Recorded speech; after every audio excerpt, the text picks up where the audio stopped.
Hello प्यारे बच्चों, a very good evening to all of you. कैसे हैं आप सभी? बहुत बहुत स्वागत है आप सभी का अमित सर की इस बढ़िया सी क्लास में। तो प्यारे बच्चों, जल्दी से अपना अपना हाल चाल बता दीजिए। मैं उम्मीद करता हूं कि आप सभी एकदम अच्छे हैं, बढ़िया हैं, फिट एंड फाइन हैं, चकाचक टकाटक एकदम मस्त हैं। तो चलिए देखते हैं कि भाई आज की क्लास में हम लोग क्या सीखने जा रहे हैं। हमारा चैप्टर है पहला चैप्टर संख्या पद्धति। और चलिए देखते हैं कि आज की क्लास में हम क्या सीखेंगे। तो बेटा जी, आज की क्लास में हम सीखने वाले हैं वास्तविक संख्याओं के लिए वास्तविक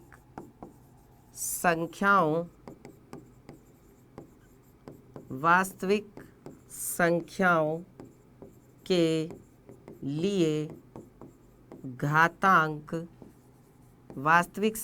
के लिए घातांक नियम। क्या है घातांक के नियम और उन्हें हम कैसे लगाते हैं, इसके बारे में आज हम लोग बात करने वाले हैं। अब देखो, वैसे घातांक के नियम तो हमने क्लास 8th में भी पढ़े हैं, बट यहाँ पर हम लोग क्या है, कैसे नियम है, उनको कैसे वास्तविक संख्याओं पर लगाएंगे। देखो, वास्तविक संख्याओं में दो तरह की संख्याएं आती है, परिमेय संख्याएं भी आती हैं और अपरिमेय संख्याएं भी। लेकिन उससे पहले बेटा मुझे आपको एक खुशखबरी बतानी है कि क्लास 9th के लिए जो सूरमा बैच है बेटा, सूरमा बैच आप लोगों के लिए आ चुका है। तो आप यहाँ सूरमा बैच में पढ़ाई करके, तैयारी करके अपने स्कूल की परीक्षा में क्या कर सकते हैं, अपने स्कूल की परीक्षा में टॉप कर सकते हैं। सभी फेवरेट टीचर्स आपको यहाँ पर पढ़ा रहे हैं। और आपको मैं ये भी बता दूं कि इसके फीचर्स क्या है, क्यों हमें ज्वाइन करने चाहिए। क्योंकि जब आपके एग्ज़ाम्स होंगे तब आपको उस टाइम पर मैराथन क्लासेस भी मिलेंगी, उस टाइम पर आपको स्पेशल हिंदी की क्लासेस भी मिलेंगी, और इसके अलावा नोट्स, टीचर की स्लाइड्स, होमवर्क, ये सारी चीज़ें मिलती हैं। अब आपको मैं बता दूं कि इस कोर्स की फ़ीस क्या है, बहुत बहुत बहुत कम। पहले जो है इस कोर्स की फ़ीस 4,999 थी, लेकिन अब यह फ़ीस घटा करके केवल 2,999 रुपये कर दी गई है। और आपके लिए एक ऑफ़र है जो कि केवल 30 तारीख तक के लिए है। और ये ऑफ़र बेटा आपको 40% ऑफ मिलेगा अगर आप पेमेंट ऑप्शन पे जा करके सूरमा बैच कूपन कोड लगाएंगे। सूरमा बैच कूपन कोड लगाना है आपको, ठीक है। और आपको अगर कोई जानकारी चाहिए तो आप क्या कर सकते हैं, इस नंबर पर कॉल भी कर सकते हैं, 0124-715-8250, ठीक है। तो चलिए अब आगे बढ़ते हैं बेटा और बात करते हैं वास्तविक संख्याओं के लिए घातांक के जो नियम हैं। तो जैसा कि हम लोग देख पा रहे हैं भाई, हमारे सामने पहला नियम जो है वो क्या है। अच्छा, हमने क्लास 8th में भी पढ़ा था वास्तविक संख्याओं के लिए घातांक के नियम। यहाँ पे हम देख रहे हैं कि दोनों में आधार क्या है, a है, और दोनों की हम क्या कर रहे हैं, गुणा कर रहे हैं। एक जगह घात m है और एक जगह घात n है। तो क्या होता है बेटा, घातें जो होती हैं वो जुड़ जाती हैं, m + n हो जाती हैं। यानी कि गुणा में घातें जुड़ती हैं अगर आधार एक जैसा हो। आप देखिए, यहाँ भी a, यहाँ भी a, तो आधार एक जैसा है, गुणा हो रही है, तो घातें क्या हो गई, जुड़ गई। लेकिन अगर यही क्या हो रहा होता, भाग, जैसे कि यहाँ तीसरे नियम में कि भाई देखो, a की घात m बटे में a की घात n, अगर क्या है, अगर मान लीजिए कि आप गुणा करने की बजाय भाग दे रहे हैं, डिवाइड कर रहे हैं, तो यही घातें क्या होती हैं, घट जाती हैं। आधार एक जैसा है, देखो यहाँ पे भी आधार a है, यहाँ पे भी आधार a है, तो घातें क्या हो गई, m - n हो गई। और ये बता रहा है कि m जो है वो n से बड़ा है। तीसरा नियम जो है बेटा वो ये है कि अगर a की घात m है, मतलब अगर किसी संख्या के ऊपर घात लगी हुई है और फिर उसके ऊपर भी घात लगी हुई है, तो अगर घात के ऊपर घात होती है तो क्या होता है प्यारे बच्चों, अगर सुन लीजिए घात के ऊपर घात होती है तो उनकी आपस में गुणा हो जाती है। इसका मतलब a की घात कितना हो जाएगा, mn, m की n में गुणा हो गई, घात के ऊपर घात है तो उनकी आपस में गुणा। अगला नियम है चौथा नियम। अब देखिए यहाँ पर क्या है, a की घात m है और b की भी घात m है, जबकि a और b तो अलग अलग संख्याएं हैं। a क्या है, b से अलग है, लेकिन दोनों की घात कैसी है बेटा, एक जैसी है। और हम यहाँ पर कर रहे हैं गुणा, हम इन दोनों की गुणा कर रहे हैं। तो क्या होगा, नियम ये बोलता है कि पहले आप इन दोनों की गुणा ही कर दो, पहले आप a और b की गुणा कर दो और उसके बाद जो घात है वो घात लगा दो। घात क्या है, m, तो m घात हमने लगा दी, ठीक है। चलिए अब यहाँ पर आ जाइए, इसके अगला नियम देखते हैं। ये है बेटा पांचवा नियम।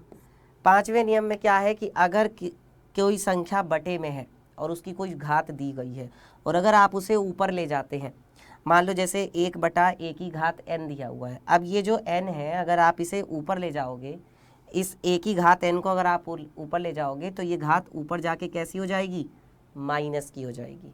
ठीक है, और इसको आप ऐसे भी बोल सकते हैं कि अगर मान लीजिए कि ऊपर जो है घात प्लस की है, मान लो ऊपर घात जो है a की घात n है, और अगर आप इसे नीचे ले जाते हो, एक बटे में ले जाते हो उसको, इस a की घात n को बटे में ले जा रहे हो, नीचे ले जा रहे हो, तो नीचे जाके अब ये घात कैसी हो जाएगी, माइनस की हो जाएगी। तो ध्यान रखें, अगर ऊपर घात प्लस की है तो नीचे जाके माइनस की हो जाएगी, और अगर नीचे घात माइनस की है तो ऊपर आके प्लस की हो जाएगी, और अगर नीचे घात प्लस की है तो ऊपर जाके घात कैसी हो जाएगी, माइनस की हो जाएगी। मतलब कहने का ये सीधा सा मतलब है कि अगर घात आप नीचे ले जाते हो, है ना, तो या ऊपर ले जाते हो तो उसका चिन्ह क्या हो जाएगा, बदल जाएगा। अगर प्लस की है तो माइनस की हो जाएगी, और अगर माइनस की है तो प्लस की हो जाएगी। बस सिंपल सी ये बात है। इसके बाद हमारे पास छठा नियम क्या बोलता है, छठा नियम ये है, a की घात 0 क्या है, बताइए a की घात 0 का मान क्या होता है। तो बेटा a की घात 0, किसी भी संख्या की घात अगर शून्य है यानी 0 है, केवल 0 को छोड़कर, 0 को छोड़कर कोई सी भी संख्या है और उसकी घात कितनी दी है, 0 दी है, तो किसी भी संख्या की घात अगर 0 दी है तो हमेशा उसका मान 1 के बराबर होगा, ये ध्यान रखें। ठीक है, ये याद रखो कि किसी भी संख्या की घात 0 होने का मतलब है 1। ठीक है, चलिए अब इन पर आधारित हम कुछ सवालों की प्रैक्टिस करते हैं तो हमें ज़्यादा समझ में आएगा। पहला सवाल देखते हैं, क्या कहा जा रहा है, घातांक नियम पर है ये सवाल। कह रहे हैं सरल कीजिए 17 की घात 2 गुणा 17 की घात -5। अब देखो मुझे यहाँ पर ये दिख रहा है कि भाई दोनों जगह 17 17 है, तो आधार तो एक जैसा है, और हम इनकी यहाँ पर क्या कर रहे हैं, हम इनकी यहाँ पर गुणा भी कर रहे हैं। तो गुणा में क्या होता है बेटा, घातें जुड़ती हैं। याद रखें, गुणा में क्या होता है, घातें जुड़ती हैं। गुणा में घातें क्या होती हैं, जुड़ती हैं। ठीक है, ये याद रखेंगे कि गुणा में घातें जुड़ती हैं। तो यहाँ पर क्या हो जाएगा भाई, 17 है। अब देखो हमारे पास क्या होता था, हमारे पास नियम था, अगर a की घात m है और इसकी गुणा कर रहे हो आप a की घात n से, ठीक है, तो ये नियम ये हो जाता था, a की घात m और n ये दोनों क्या हो जाते थे, जुड़ जाते थे, m प्लस n हो जाता था। घात क्या हो जाती थी, जुड़ जाती थी। ऐसे ही यहाँ भी जुड़ जाएगी। तो ये 17 है, 17 की घात कितना हो जाएगा, 17 की घात हो जाएगा 2 प्लस -5, है ना, दोनों घातों को हमने जोड़ दिया। अब जोड़ने का मतलब सच में जोड़ना नहीं है, वास्तव में ये घट रही हैं घातें, वास्तव में ये घातें जो हैं घट रही है, यानी 17 की घात कितनी हो जाएगी, 2 तो है ही है, और प्लस माइनस क्या हो जाएगा, माइनस हो जाएगा, प्लस माइनस क्या हो जाएगा, माइनस। तो इसका मतलब यहाँ से आपके पास आ जाएगा 17 की घात 5 में से 2 घटाओगे तो कितना हो जाएगा, 3, और वो भी माइनस का। अब आप चाहो तो इस घात को नीचे ले जा करके प्लस का कर सकते हो, क्योंकि मैंने आपको बताया अगर ऊपर है घात तो उसे नीचे ले जा करके क्या कर सकते हो भाई, ऊपर अगर माइनस की है तो नीचे ले जाके प्लस कर दो, और अगर नीचे माइनस की है घात तो उसे ऊपर ले जाके प्लस कर सकते हैं। हमने अभी नियम पढ़ा, a की घात -n है, तो क्या होगा, ये आप जब बटे में ले जाओगे तो ये बटे में जाके ये जो माइनस की घात है ये प्लस की हो जाएगी, है ना। इसका मतलब ये इसी को आप क्या लिख सकते हो, 1/17 की घात कितना, 3, 1/17 की घात 3 लिख सकते हैं। समझ में आया सबको, सारे बच्चों को समझ में आया अच्छे से, पक्का। चलिए आगे बढ़ते हैं। अगला नियम क्या कह रहे हैं, सरल कीजिए 5 की घात 2 और फिर उसकी घात कितनी है, -7। तो बेटा यहाँ से क्या होगा, अभी हमने एक नियम पढ़ा था, और वो नियम हमने क्या पढ़ा था कि भाई अगर घात के ऊपर घात हो, मान लीजिए कि भाई a की घात कितना दिया है, m दिया है, और इसकी भी घात कितना दिया है, n दिया है, तो अगर घात के ऊपर घात होती है तो उनकी आपस में गुणा, यानी m की n से गुणा हो जाएगी। मतलब क्या हो जाएगा, a की घात m गुणा n हो जाएगा, a की घात m गुणा n होगा। तो आप यहाँ पे लिख सकते हैं, घात के ऊपर घात होने पर, घात के ऊपर घात होने पर, घात के ऊपर घात होने पर क्या होता है, उनकी आपस में गुणा, उनकी आपस में क्या हो जाती है, गुणा हो जाती है, उनकी आपस में गुणा हो जाती है। ठीक है, तो बस यही चीज़ यहाँ पर करनी है। अब आपने देखिए क्या लिखा हुआ है यहाँ पे, यहाँ लिखा है 5 की घात कितना, 5 की घात है 2 और फिर उसके ऊपर भी घात है माइनस के साथ। तो इसका मतलब 5 की घात जो 2 है, 2 की गुणा हो जाएगी किससे, माइनस के 7 से। सिंपल। तो ये कितना हो जाएगा बेटा, यहाँ से देखो 5 की घात कितना हो जाएगा, देखो प्लस माइनस माइनस, 2 सत्ते 14 है ना, तो 2 सत्ते 14 तो आएगा, लेकिन 14 कैसा आएगा, माइनस का आएगा, क्योंकि प्लस माइनस माइनस। ठीक है, अब चाहो आप तो इसे नीचे ले जा करके घात को प्लस का लिख सकते हो। तो भाई इसे हम ये भी लिख सकते हैं 1/5 की घात प्लस की 14। ठीक है, 1/5 की घात प्लस के 14 भी आप इसे लिख सकते हैं। आ रहा है सबको समझ में अच्छे से, एक एक चीज़ बिल्कुल क्लियर हो रही है। चलिए आगे बढ़ते हैं, अगला क्वेश्चन देखते हैं। नेक्स्ट क्वेश्चन है सरल कीजिए। सरल कीजिए क्या है भाई, 23 की घात -10 बटे में 23 की घात 7। तो यहाँ पर हम नियम देखेंगे कौन सा वाला, कि अगर आधार एक जैसा हो और आप भाग दे रहे हो तो क्या होता है। देखिए आधार कैसा है, एक जैसा है, मतलब a की घात m है और बटे में कितना है, a की घात n है। तो अगर आधार एक ही है और आप क्या कर रहे हैं, डिवाइड कर रहे हैं, भाग दे रहे हैं, तो क्या होगा, ये घात ऊपर जा कर के माइनस की होगी, ये घात ऊपर जाके माइनस होगी ना, मतलब घात क्या हो जाएगी, घट जाएगी। तो यानी ये क्या हो जाएगा, a की घात m-n हो जाता है, a की घात m-n। अब आप यहाँ देखिए, यहाँ पे माइनस की 10 है, यहाँ पे 7 है, तो ये वाली जो 7 है ये घात ऊपर जाके कैसी होगी, माइनस की होगी। तो बताइए कितना हो जाएगा, ये हो जाएगा आपके पास 23 और 23 की घात कितना है, ऊपर तो माइनस की 10 घात है, जब ये 7 घात ऊपर जाएगी तो ये माइनस की हो जाएगी, इसमें से घट जाएगी, इसमें से हमने इसे घटा दिया। अब बताओ कितना आएगा, ये आपके पास आ जाएगा 23 और 23 की घात कितना हो जाएगा, 23 की घात देखो माइनस माइनस होगा प्लस, यानी ये दोनों जुड़ेंगे तो 10 और 7 कितना हो जाएगा, 17, और वो भी माइनस का 17 हो गया। अब आप एक चीज़ सोचो, इस घात को वापस नीचे ले जाओगे तो फिर से ये प्लस की हो जाएगी, है ना। तो अगर मैं इसको 1/, में लिख दूं, 1/23, तो अब जो वो घात माइनस की थी वो अब कैसी हो जाएगी, वो अब घात हो जाएगी प्लस की, वो अब प्लस की हो जाएगी। और आपने यहाँ पर ये देखा कि भाग में घातें क्या होती हैं, भाग में घातें घटती हैं, भाग में घातें क्या होती हैं, घटती हैं, भाग में घातें घटती हैं, गुणा में घातें जुड़ती हैं। याद रखेंगे, भाग में घातें घटती हैं, गुणा में घातें जुड़ती हैं। ठीक है, ये छोटा सा 1-2 लाइन जो है वो आप याद रखेंगे। चलिए अब अगला सवाल देखते हैं। नेक्स्ट क्वेश्चन है घातांक नियम पर 4 की घात 3/2 और 4 की घात 3/2। अब देखो 4 की घात 3/2 है, इसको मैंने 2 बार लिखा है क्योंकि इसको मैं आपको 2 तरीके से बताऊंगा कि कैसे सॉल्व कर सकते हैं। पहले ऊपर वाला देखते हैं। देखिए भाई 4 की घात कितना है, 3/2।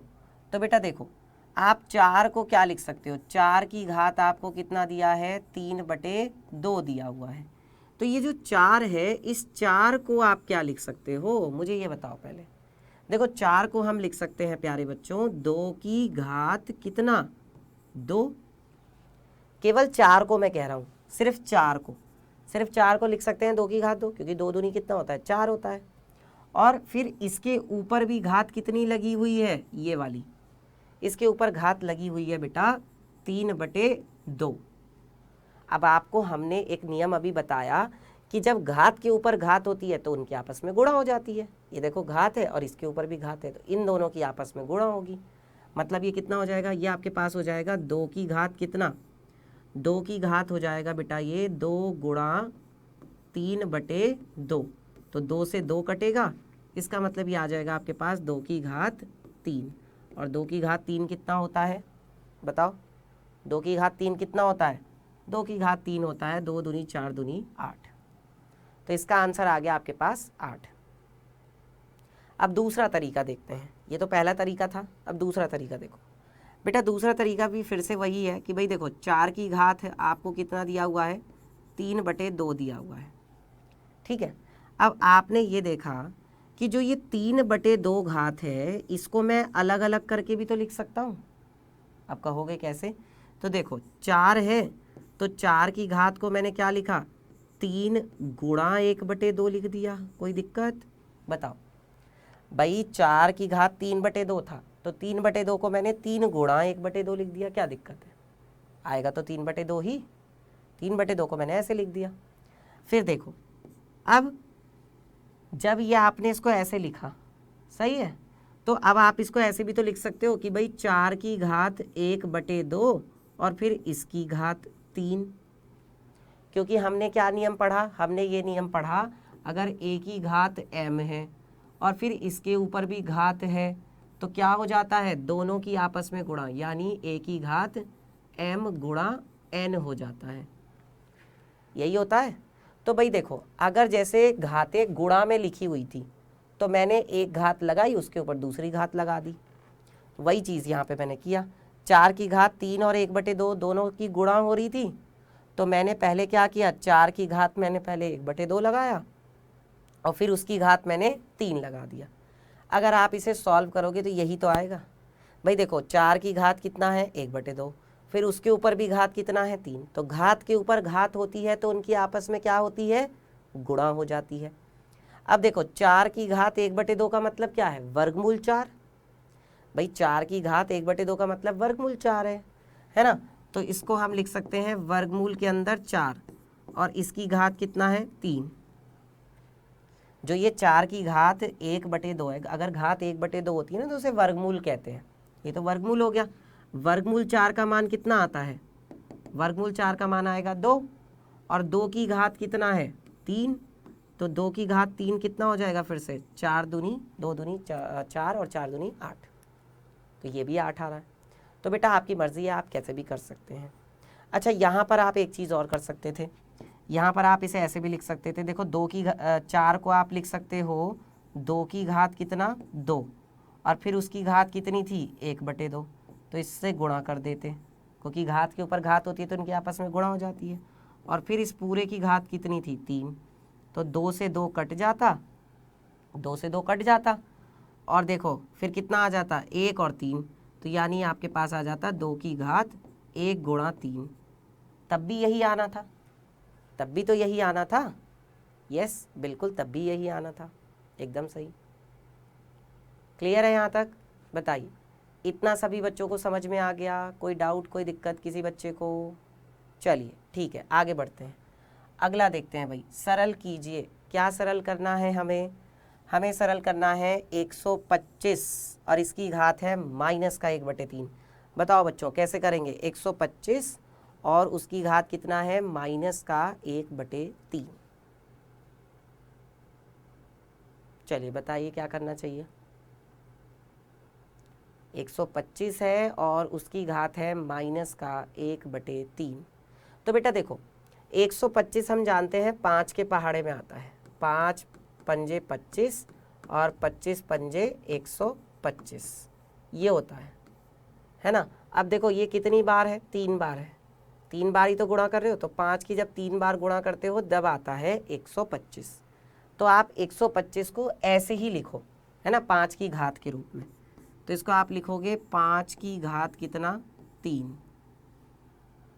125 को मैंने लिखा 5 की घात 3 और उसके ऊपर घात कितनी है, -1/3, इसके ऊपर भी घात लगी हुई है -1/3। तो बेटा जब भी घात के ऊपर घात होती है तो उनकी आपस में गुणा कर देते हैं, घात के ऊपर घात होती है तो उनकी आपस में गुणा करते हैं। तो यहाँ पर ये क्या हो जाएगा, यहाँ पे आपके पास हो जाएगा 5 की घात कितना, 3 गुणा में -1/3, 5 की घात 3 गुणा में -1/3। तो देखो 3 से 3 कटेगा, 3 से 3 कटेगा तो क्या आएगा, 5 की घात आ जाएगा -1, 5 की घात -1 आएगा और 5 की घात -1 का मतलब क्या हुआ, 1/5 हुआ। क्यों ऐसा क्यों हुआ भाई, 5 की घात -1 आया। अब ये घात जब आप नीचे ले जाओगे, बटे में ले जाओगे, तो बटे में जाके घात कैसी हो जाएगी, बटे में जाके घात प्लस की हो जाएगी, सीधी सी बात है। ठीक है, आ रहा है समझ में? बटे में घात जा करके कैसी हो जाएगी, प्लस की घात हो जाएगी। ओके, समझ में आया सबको? बटे में घात जाके कैसी हो जाएगी, प्लस की हो जाएगी। 3 गुणा माइनस का 1/3 है ना, 3 से 3 कटा, -1 आया और वो नीचे जा करके कैसा हो गया, प्लस का 1/5। ओके, समझ में आ रहा है सबको प्यारे बच्चों? सबको क्लियर है?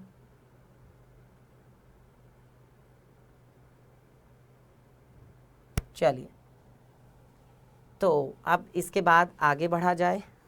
आगे बढ़ें बेटा, आगे बढ़ते हैं। अब अगला क्या है, अगला है हमारे पास 7 की घात -3 और 9 की घात -3। 7 की घात -3 और 9 की घात -3। अब यहाँ कौन सा नियम लग रहा है भाई? अभी हमने एक नियम पढ़ा कि अगर a की घात भी m है और b की घात भी m है, दोनों की घात एक जैसी हैं लेकिन संख्याएं अलग हैं, a है या b है, पर दोनों की घात एक जैसी हैं और आप इनकी क्या करते हो, गुणा करते हो। तो नियम ये कहता है कि आप पहले a और b की गुणा करो। पहले किसकी गुणा कर दो, a से b की गुणा कर दो, और फिर इनके जो घात है, m ही तो है दोनों की घात, तो दोनों की घात लगा दो m। बस वही चीज़ आपको यहाँ भी करनी है। तो 7 की घात -3, 9 की घात भी -3। तो आपने क्या किया, आपने पहले 7 की 9 से गुणा कर दी। पहले आपने 7 की 9 से गुणा कर दी और देखो दोनों में ही घात कितनी है, -3 है। तो ये कितना हो जाएगा, 7 निम 63। 7 निम हो गया 63 और 63 की घात कितना हो गया, -3। अब आप चाहो तो जो ये -3 घात है इसे नीचे ले जा करके कैसा कर सकते हो, प्लस का भी बना सकते हो। ठीक है, जो ये -3 घात है इसे आप नीचे ले जा करके प्लस का भी कर सकते हो। तो क्या हो जाएगा, यहाँ से आपके पास ये आएगा 1/63 और इसकी घात कितना, 3। 1/63 की घात कितना, 3। ये देखो वो जो घात ऊपर माइनस की थी वो नीचे जाके कैसी हो गई, प्लस की। ये नियम कई बार लग रहा है। देखो a की घात अगर माइनस का m है, तो ये घात बटे में जब जाती है ना तो कैसी हो जाती है, प्लस की हो जाती है। देखो ऊपर माइनस की थी, नीचे जाके प्लस की हो गई। यही वाला नियम हम लोग यहाँ पर लगा रहे हैं बार बार। ठीक है, समझ में आया सबको प्यारे बच्चों? बताइए, ये वाला क्वेश्चन सबको क्लियर हुआ? पक्का? चलो ठीक है, आगे बढ़ते हैं। और अब इसके बाद हम लोग करेंगे क्विज। ठीक है, क्विज का क्वेश्चन करते हैं। तो देखिए क्विज का फर्स्ट क्वेश्चन प्यारे बच्चों ये रहा आपकी स्क्रीन पर। 11 की घात कितना है, 1/2 और बटे में 11 की घात कितना है, 1/4। ये बोल रहे हैं इसको सरल कीजिए, बताइए कितना आएगा मान।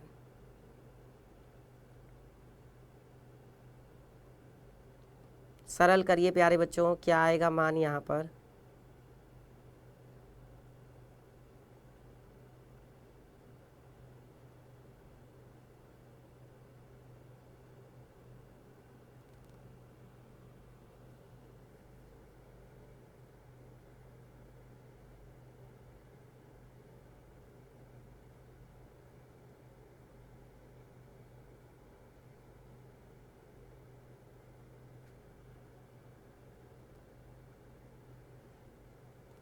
चलिए अगला क्वेश्चन देखते हैं।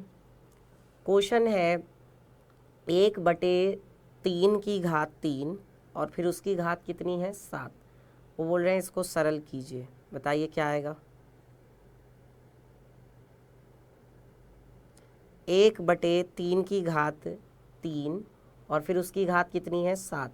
कह रहे हैं इसको सरल कीजिए, बताइए प्यारे बच्चों क्या आएगा यहाँ से आपके पास आंसर।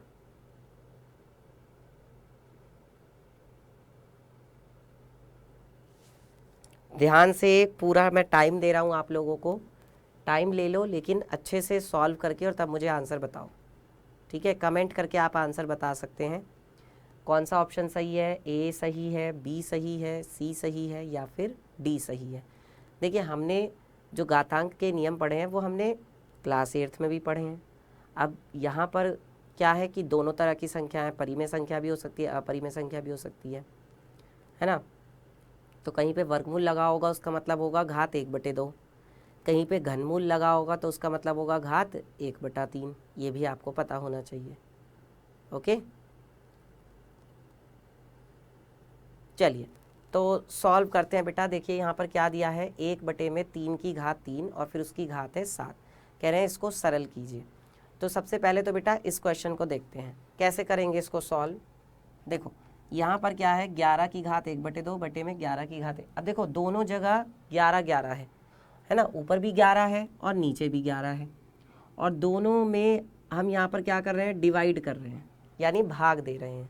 तो हमने एक नियम पढ़ा था, कौन सा नियम पढ़ा था, a की घात m और बटे में a की घात n वाला, ये हमने नियम पढ़ा था।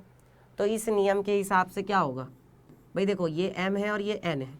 जब क्या होता है, जब m और n मतलब आधार एक जैसा हो लेकिन घातें अलग अलग हों और आप क्या कर रहे हो, डिवाइड कर रहे हो, भाग कर रहे हो, तो घातें क्या हो जाती हैं, घट जाती हैं। यानी ये n जो है ऊपर जाके कैसा हो जाएगा, माइनस का, तो m माइनस n हो जाएगा। ये क्या हो जाएगा बच्चे, m माइनस n हो जाएगा, यही बताया था। तो यहाँ पे भी यही नियम लगा देते हैं। देखो क्या हो जाएगा, 11 की घात 1/2, ठीक है, और 11 की घात कितना है, 1/4। तो ये वाली जो घात है ये ऊपर जाके माइनस की 1/4 हो गई।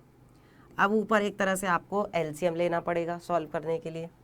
तो आपने क्या किया, 11 लिखा और इसकी घात एलसीएम ले लीजिए, कितना आएगा, 2 और 4 का एलसीएम कितना आएगा, 4 आ जाएगा। ठीक है, 2 और 4 का एलसीएम कितना आएगा, 4 आएगा। अब 4 की गुणा इधर है ना, और 2 और ये भी देख लो कि भाई 2 के पहाड़े में 4 कितनी बार में, 2 बार में, तो 2 दूनी 4 और 2 एकम 2, तो यहाँ से कितना आ जाएगा 11, ठीक है, और 2 में से 1 जाएगा 1/4, 11 की घात 1/4, ठीक है। तो 11 की घात कितना आया, 1/4 आया। देख लीजिए कौन सा ऑप्शन है, ये रहा सी ऑप्शन। 11 की घात कितना आ गया प्यारे बच्चों, 1/4 आ गया। ठीक है, समझ में आया सारे बच्चों को ये वाला सवाल, ठीक है ना। तो आप यहाँ पर याद रखेंगे कि भाग में घातें घटती हैं और गुणा में घातें जुड़ती हैं।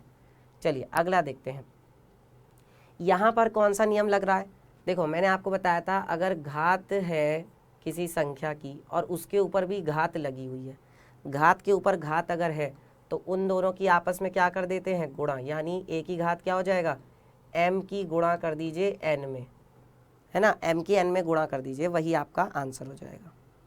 ठीक है, m की n में क्या कर दीजिए, गुणा कर दीजिए। ठीक है, तो यहाँ से कितना आ जाएगा प्यारे बच्चों, बताओ जल्दी से, कितना आएगा यहाँ से, ये आपके पास आ जाएगा यहाँ से हाँ देखो 1/3 की घात कितना है, 3, और फिर उसकी घात है 7, तो ये हो जाएगा 1/3 की घात 3 × 7।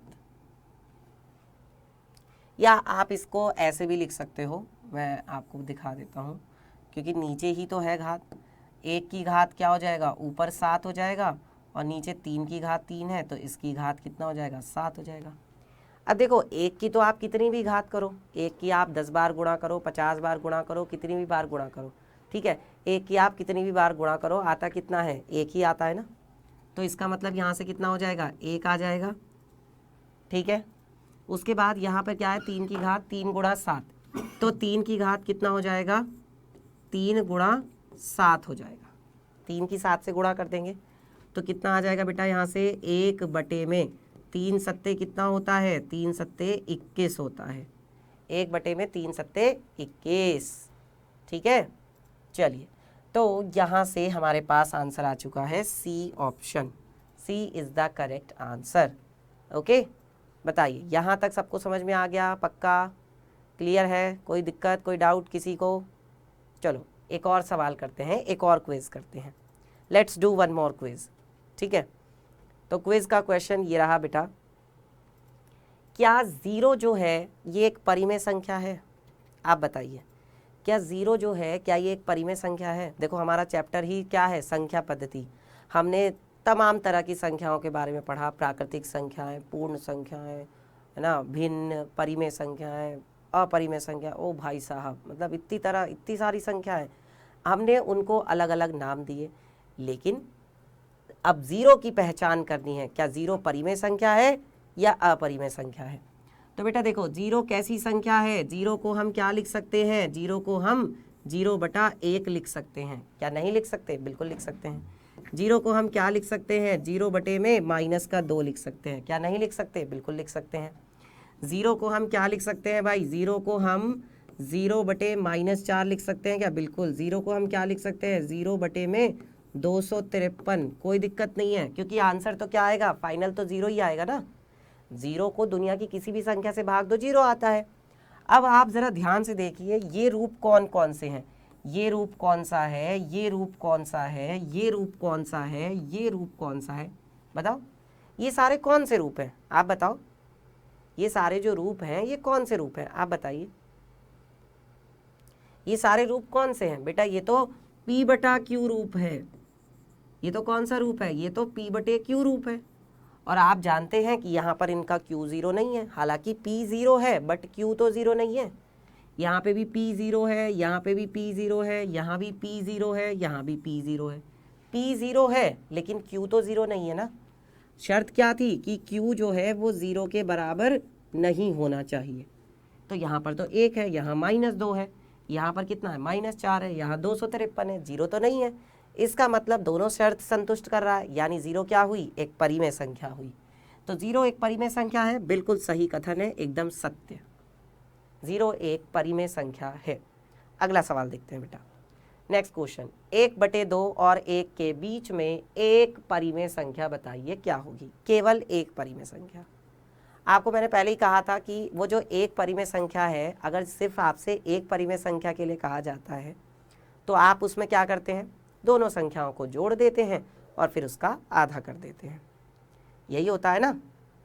तो यहाँ पर भी क्या करेंगे, इन दोनों को जोड़ दो भाई। 1/2 है और 1 है, दोनों को क्या कर दिया, जोड़ दिया, और इसका क्या कर दिया, फिर आधा कर दिया। तो यहाँ से कितना आ जाएगा आपके पास, बताओ। यहाँ पर आपके पास आएगा, देखो बटे में तो 2 रहेगा ही रहेगा। ऊपर एलसीएम कितना आएगा, ऊपर एलसीएम आएगा 2, और यहाँ पर क्या करेंगे, 1 और प्लस इस 2 की गुणा 1 में होगी, तो 2 एकम 2, 2 और 1 कितना हो जाएगा, ये हो जाएगा आपका 3, 3/2, और बटे में कितना है 2। तो यहाँ से कितना हो जाएगा आपका, 2 की 2 में गुणा होगी, तो ये आपका आ जाएगा 3/2 दूनी 4। 3/4 जो है ये आपका आंसर हो गया। ठीक है, 3/4, यानी कि आपका बी ऑप्शन सही है। ठीक है, ये रहा, इन दोनों के बीच में ये है परिमेय संख्या। आई होप कि आप सभी बच्चों को ये जो आज मैंने पढ़ाया ये आपको अच्छे से समझ में आ गया होगा। और बेटा जी, अगर आज की क्लास में आपको सारी चीज़ें अच्छे से समझ में आई हैं, आज की क्लास आपको अच्छी लगी, तो बेटा लाइक ज़रूर कीजिएगा और मुझे कमेंट करके बताइएगा कि आज की क्लास कैसी लगी। मिलेंगे फिर आपसे अगली क्लास में, तब तक के लिए बाय बाय, टेक केयर।